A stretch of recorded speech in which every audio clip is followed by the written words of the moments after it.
Hello, and welcome to Abby Tyler's Healthy Living. My name is Abby Tyler. I'm your host, a family nurse practitioner, a health and wellness blogger, and a community volunteer. In here, we discuss evidence based health information regarding mind, body, and soul with a holistic emphasis. Thanks for joining me on this journey of health and wellness. Please enjoy the show.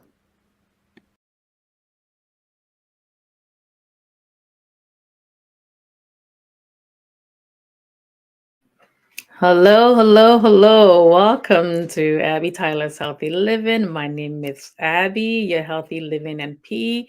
Welcome. Please share the show. Please share the show. Beautiful day in the neighborhood. Okay, so let me just get myself together here.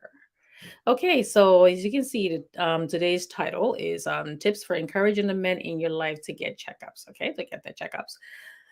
Alrighty, so hello to you all again. Hope you all are doing well. As always, my disclaimer, I'm a provider, but I'm not your provider. So please do not make any changes to your regimen without first checking with your own provider. Provider being your doctor, NP or PA. Okay. Okay. And also I'm trying to like raise money too because I might buy the software. So I pay monthly. I'm just trying to, if you all can just do, send me some stars so I can just put the money back in there. So if you love what I'm doing and you want me to do more of this, just help me out with that. Okay. So whatever you can give, just give me enough stars to just, go through the month. So, but let's get into the show. Okay. Invite others, please invite others, share the show, share the show, share the show. Okay. So let's get into that. All right. So I was talking about doing this show because June is Men's Health Month, and over the next couple of weeks I'll be doing a whole series on men's health and different things to talk about. So my first thought, my first thing to do this time around was to talk about the fact that how to get the men in your life to get their checkups. Now the men could be your husband, a brother, like an adult brother you have influence over. Because if it's a younger person, if pediatric patient, the mother is probably taking them. Let me just do this here. Okay, and I'm going to turn this alarm off. Okay. Okay, so the men in your life and your husband, brother, brother-in-law, and all that to make sure. Now, we're not saying that men are babies or little kids and all that too, that you have to cajole them into going to see the doctor. That is not being implied here. Okay, it's just the fact that the men in our lives, we love them. We want them to live happy, prosperous, and live their best, and live at their healthiest best. Okay, so if it means a little bit of because for men, for women, we go to the doctors not all the time, but most of the time women were like, okay, something's going wrong with me. I need to go to the doctors. So I was talking to one of my friends. I said, I'm going to do this show. And she was telling me, she said, the fact that her husband had been complaining of chest pain all the time, and he had to go, he was going overseas for a trip later on, and she kept saying, well, go get a check. And he's like, oh, if I go to the doctor, they're going to say something, and they're going to say something major, or I'll just go there and wasting money and all. And she said, and he, it started going on progressively, and eventually it was like every day, and sometimes he was like sweating and everything. So she said, you have to go to the doctor, you have to go to the doctor and all that. So she begged him, she said, at least before you go, since you're going to have to do a physical anyway, at least just go to the doctor and get checked. Okay. So she went, she said, oh, fine, I'll go with you. We'll go together and all. He said, I don't want to hear anything scary.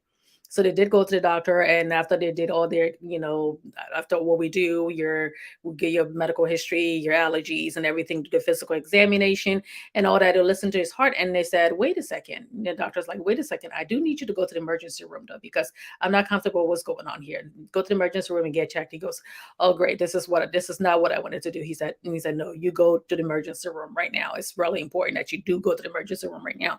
And when they went there, they sat there for a while and they said, "No, go right in." They were called, and he went right in and all that. And they did vital signs. They put an EKG on. There was the little strips that they put in the electrocardiogram. So they did that, and they said, wait a second. They did the ultrasound, their heart right away, and right away they said, okay, something's going on there. Something started looking funky in the heart monitor. They sent him right away. They sent him directly into the cardiac cath lab. When they went in there to where they go into the little incision through your thigh, they can do that to your arm too now, but it went through his thigh and went straight to his heart and all that. And they found out that he had as a major blockage when he came out.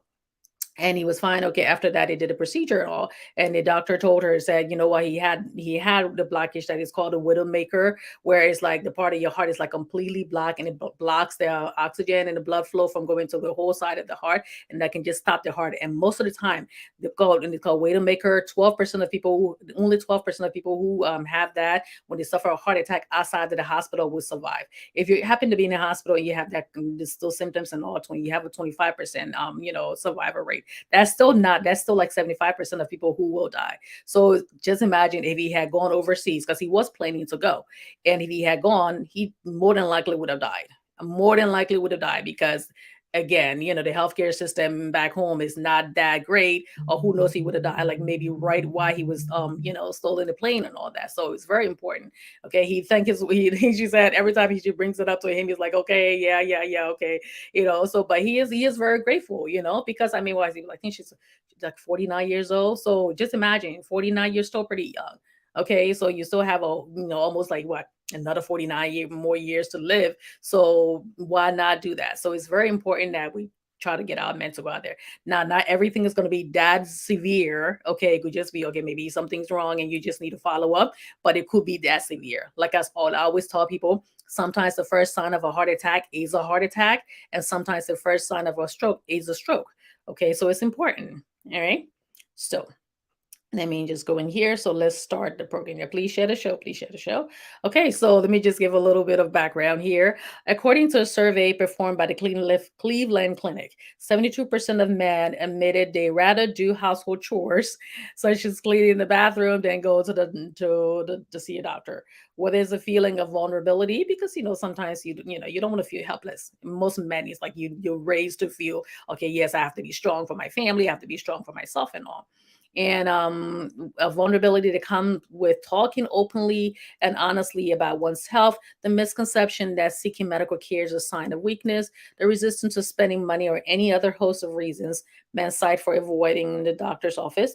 The consequences of putting up regular care are serious. Compared to women, men are at increased risk of experiencing complications from high blood pressure.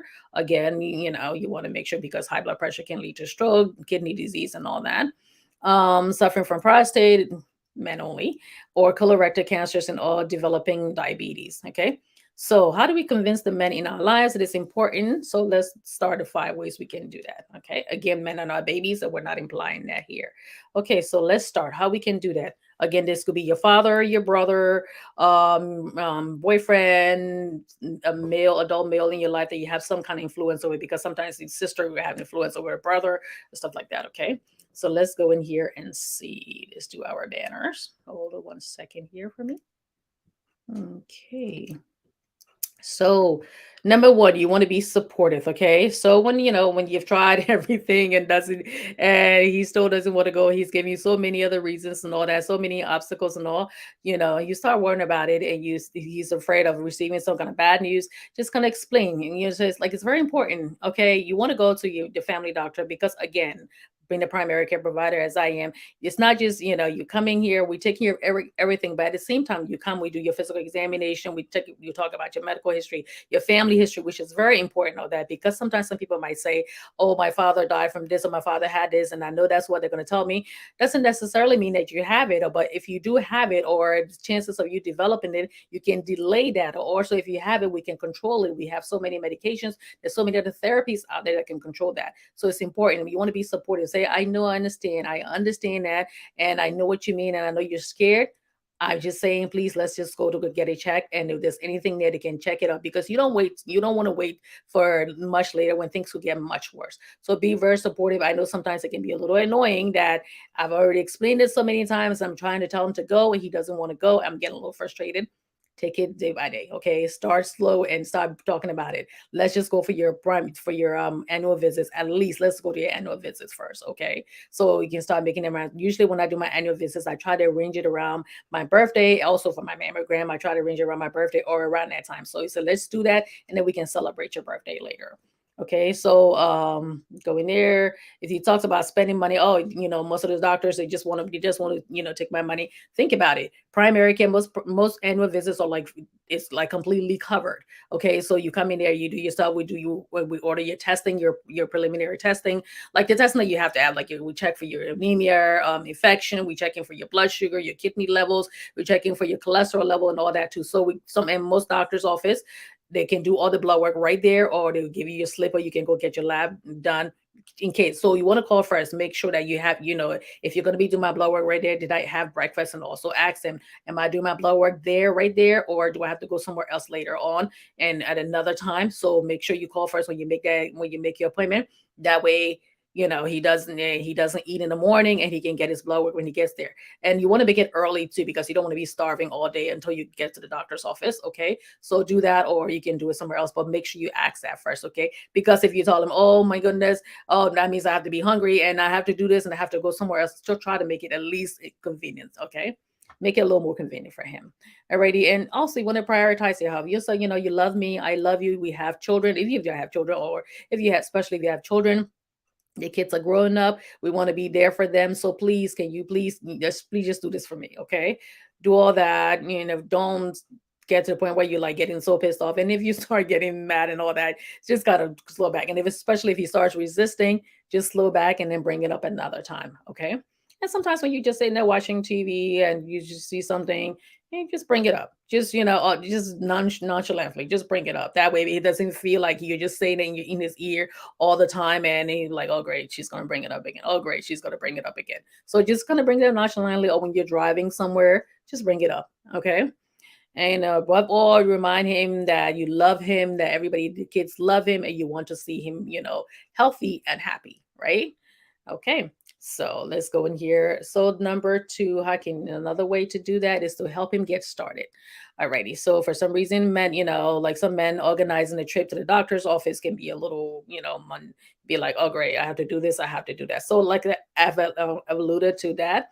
So you can call a scheduled appointment. Say, okay, I'm gonna call and schedule the appointment, because most people, their husband and wife, they have the same doctors anyways. So I'm gonna call and schedule the appointment. Which day will be best for you?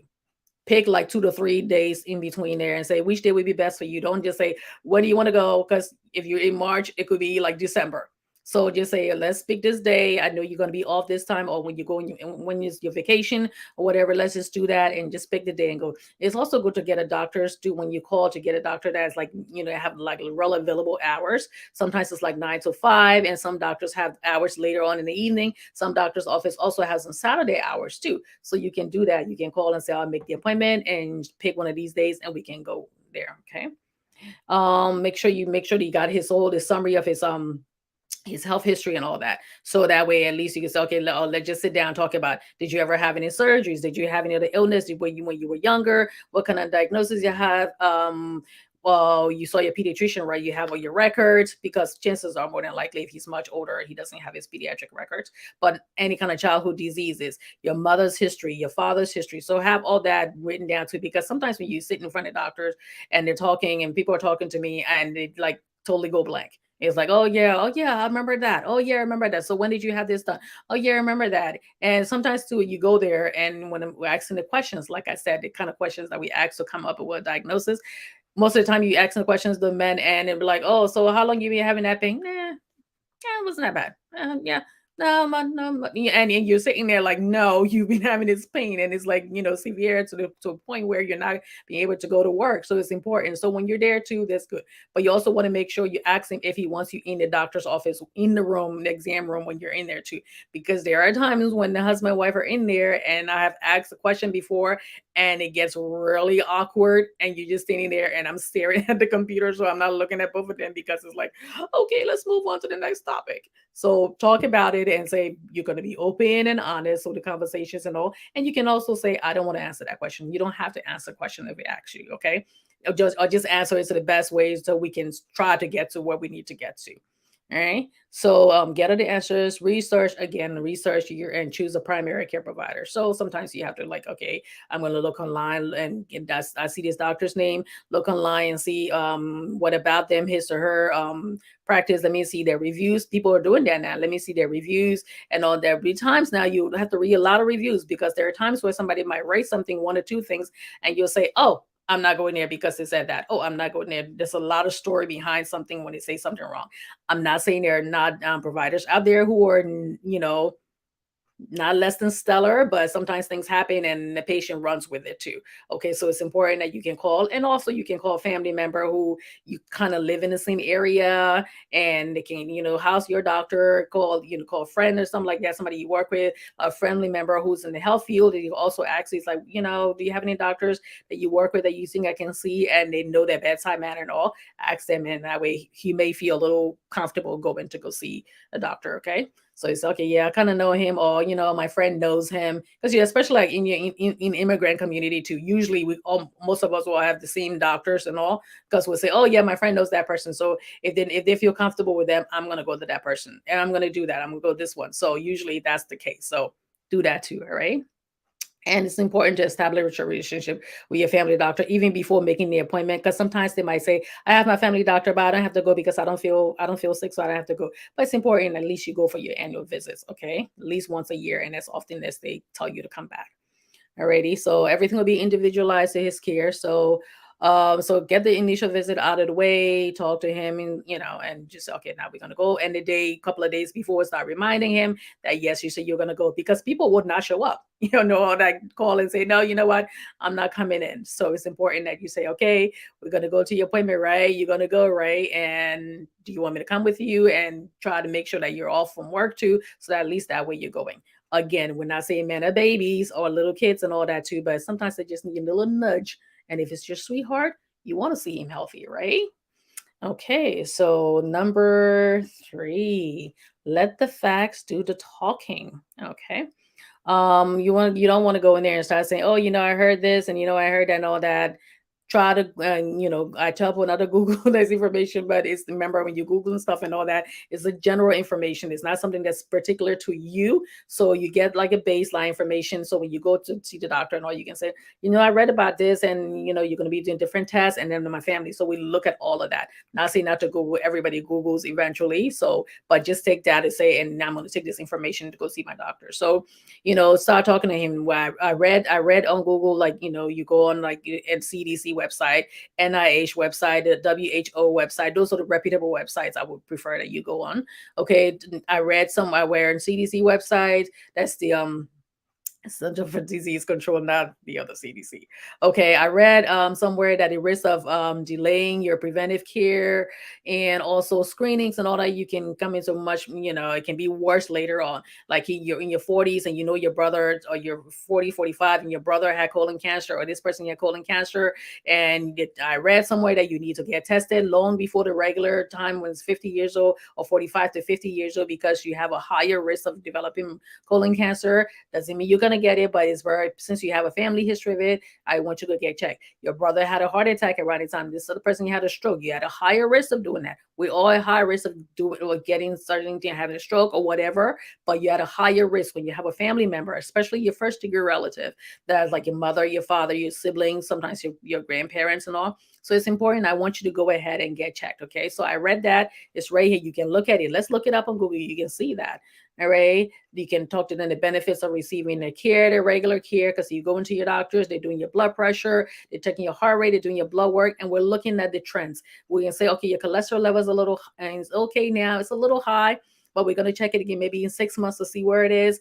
We may not have to put you on the medication right now, but maybe later on. But you can also prevent getting medication by exercising and eating healthy. Now there are many other things too that could be going on that could cause your blood pressure to go high, kidney disease, and other things. So it's not just saying, okay, if it just says eat healthy, you can have some thyroid issues too. but that's way on the other side there. So it's important that you do go and get checked and all that, at least. And every time your medications you're taking, maybe your blood pressure is better now or much lower, or your A1C that determines your blood sugar, your diabetic status. Maybe they might want to have to adjust your medicine. You may not even have to be on medications anymore. So isn't that good? I read that somewhere. My friend who works in health field, they told me something like that. So let's go get checked, right? Because sometimes you complain that you wish you didn't take any medicine. You wish you didn't take any medicine. You're eating healthy now, you're exercising, and things are looking good. Let's go get your blood work. We got it last year, it was looking good. We can do it again. Okay. And sometimes when you're taking medications to the side effects, the medication may have to be lower. Maybe your blood pressure medication is too high. You're getting a little dizzy. They may have to adjust that, and so many other things, so that you don't stop taking it until you see your doctor. Okay. So talk to him about the things, the facts. Let the facts do the talking. Alrighty. So help him understand, like there's certain things that you're that age, and it's normal for people your age. No, I'm not saying you're old or whatever, but there's certain things at this point in your life that to be expected.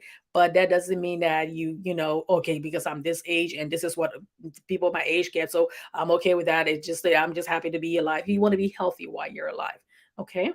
So let me take a drink of water here.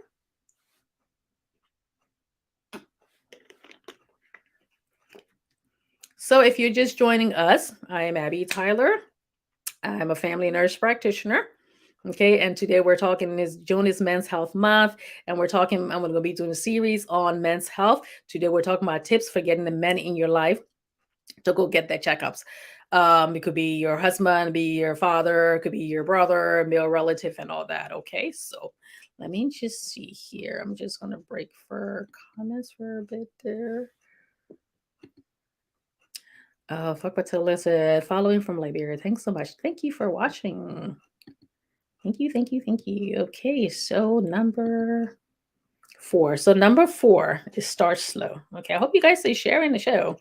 Number 4, start slow. So the only thing that is gonna, just go from 0 to 100 all in one day. So start slow, make him feel comfortable by accompanying him to the appointment. Again, like I said, I also have patients who their husband and wife, they always came the same time, or like a mother, like a daughter would bring her both parents at the same time.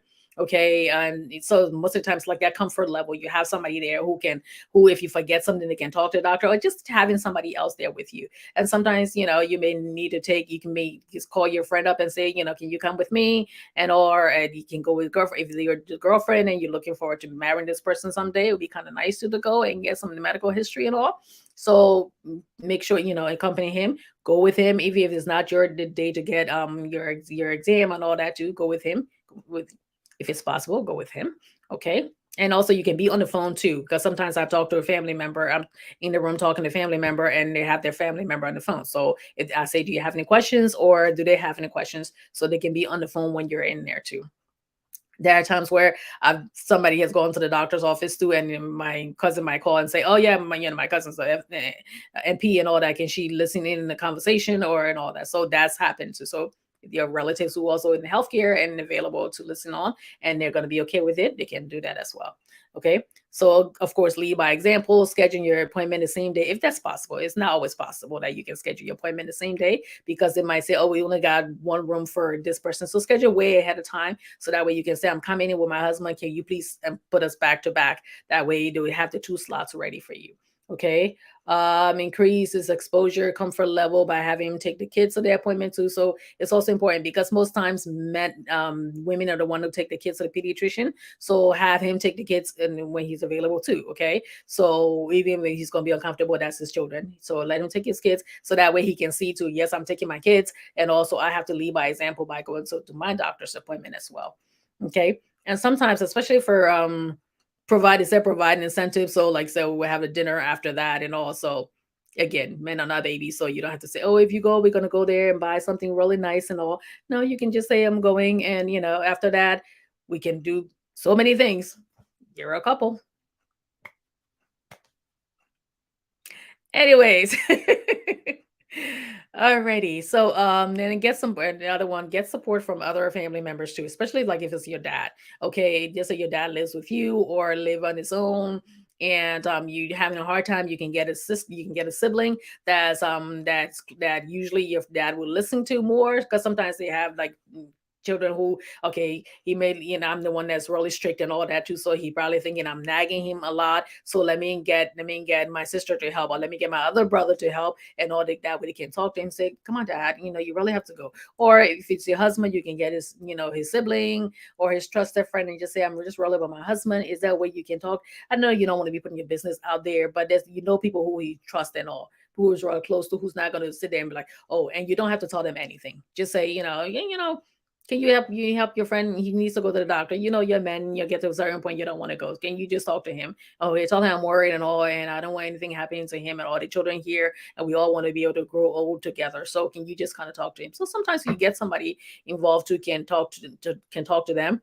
Maybe they'll listen to. Okay, so get some, like, get support from a family member or a good friend. Okay, so again, sometimes men can be, not embarrassment at all, because sometimes they come in, they're sitting there, and I'm asking them questions about certain things that they consider very personal, that they don't want me to know, or they don't think I have any business knowing. But sometimes when they ask the questions in order to come to a diagnosis, I need to be able to ask those questions, and it can be a little uncomfortable. Even with female, when we go to the doctors, due to would be like, sometimes you say in there you don't want to tell the full story because why do you have to know that? Why do you have to know this and all? So it's important sometimes out of embarrassment. So you can, and so don't be expecting too much right away. Take your time, start slow, and then just do that. And just ask other people to also carry them, especially if it's like really important too. Okay. So the last one is almost like a combination of the other one. So make it easy and convenient. Okay. So sometimes they'll say, you know what, I'm not going. I'm not going because I have to go to the doctor's office. I have to sit in the office there with other people, because we've had people in the office where they're waiting in the office, and then somebody's like yelling over there, or the kids are running around, or they're already nervous and they don't want all that stimulation. So it's like, I'm not going. So you can also find a doctor's office too that has telehealth service. Mainly it's like they call you, and the doctor's on the computer.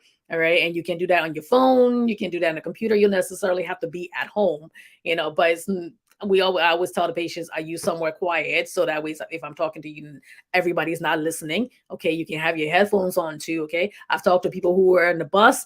I'm like, are you in the yeah, I see you on the bus. So yeah, I hope you don't, you're going to be talking back to me, even though you have the headphones on. They can't hear me, but they can hear you. So is that okay with you? All right. So you can do telehealth. I had people who I did telehealth with them, talked about everything that I needed to talk to. And I say, I'm going to send you for your blood work and everything. When the blood work comes back, I need you to come into the office then, okay? So I can do your physical examination, so we can sit there and talk about your test results. Sometimes they may come in for the initial visit and all, and then when I get the test results back, then we can have a telehealth, because they might say, I'm not going back there. No, no, I'm not going back there. I'm just no, no, no, no. They will tell me whatever my blood work is. They have to call me, on the phone, so we can do that right there, okay? So it's important, because it's like important. It's like I'm looking at you and I'm talking to you. I'm also like studying everything that's going on while you're there too. Okay, so it's important. So you can do telehealth with them and all that. It's called virtual visits. So talk with your doctors and see if they offer that too. So you can say, okay, the next time do I have to come in? Can you just do telehealth with me? And that depends on if they were, let's say if you had a wound or your blood pressure and things like that, that they needed to check over, then certain things, yes, you have to come back in. All right. So also important, making it time of day that is more convenient for him. Like again, like I said, in the morning, if he has to have blood work, make sure you call first and ask if they have to have blood work first. So you can go first thing in the morning before he goes to work. If he works, let's say 9 to 5, or they work 3 to 11, they can go in the morning. If he works 7 to 3, they can go in the evening. Find a doctor's office is very flexible. Sometimes it can be a little, inconveniencing too, because there's certain doctors that's on your insurance plan, and they may not have very flexible hours. Like, shop around. I always tell people, you can go on the website, your insurance company insurance card, the number in the back of it, member services. You can go on the website and see the different doctors, and you can go through all of them. All right. And also find an office at very flexible hours. Also, you may say, oh, I want to go to a doctor that kind of looks like me, because what if I say something and they don't understand it, or if I tell something on my skin, and they may think there's something else, because it's not used to seeing patients with certain skin color or whatever it is. Or sometimes if he tells me, cut back on your carbs, and he said, again, like I tell people, I can tell a Liberian person, cut back on your carbohydrates, and cut back on your mashed potatoes, and cut back on this. Well, that's not what we eat. We eat rice. We eat, peanut butter, we eat all this different stuff. So if you're telling them this, and this, and this is not what we eat, you can't really understand that. Again, you're not always going to get a doctor that understands that or have lived experience, but that doctor's got to be willing, and you can tell. Again, like I said, you can tell that doctor is like open and willing to learn certain things, because we're supposed to do that. We're supposed to learn about your culture in order to give you the best care. Okay, like the patients I take care of, like 95% of them are like immigrants, and then they're not immigrants that look like me. So I had to learn most of their cultures as well too. Okay, so it's important. So you can be like, break it down, doc. This is the things I eat. All the things you're saying, are they part of that? And sometimes they may say, I want to go see a male doctor, because I know there are times when patients came to me and they were complaining something that had to do with their penis or something like that. And I'd be like, okay, do you want me to take a look? And they would say, but why do you have to take a look? Why can't you just send me to see the urologist? And I said, well, it's going to take a while for you to go see the urologist. You're going to be paying extra money. I can look at it. I'm trained to look at it. I'm trained to diagnose certain things on there and do some blood work and all. And then if I need to refer you to the urologist, I can do that. Or they may have something with their rectum or something like that. All right. And I said, you want me to take a look? Because I have to be, and then they feel uncomfortable too, because sometimes, especially like the, older man too. Oh yeah, this young person not gonna be, I'm not young, but compared to somebody who in the 70s, I guess so. No, you're gonna put your finger where, or no? Oh, no, no. And something you have to respect that too. I'm like, okay, yeah, all right. I can send you to go see GI. I can send you to see urologist and all that too. I would do other things in the meantime. I'm not just sending you there, because I'm also trained to do certain things up to a point. So they may say, let me do that. Let me find somebody who, male doctor, or somebody that may not care. I'd be like, male, female, doesn't matter. So ask their preference and all already. And sometimes, again, like I say, they may want to get somebody who's around the age group. If you're older, it's not always possible. And sometimes your doctor may be somebody in the 20s, 30s. And okay, so maybe this person understands my thing. And my wife's already nagging me. So I don't want to go to some young buck who may not understand what I'm going through. Or I don't want to go to some old person who's too old to understand and like fidgeting around with the computer and things like that. So we're just like you. Okay. We have the same things that we go through, where this age or that age will go through that. Okay. So make it convenient.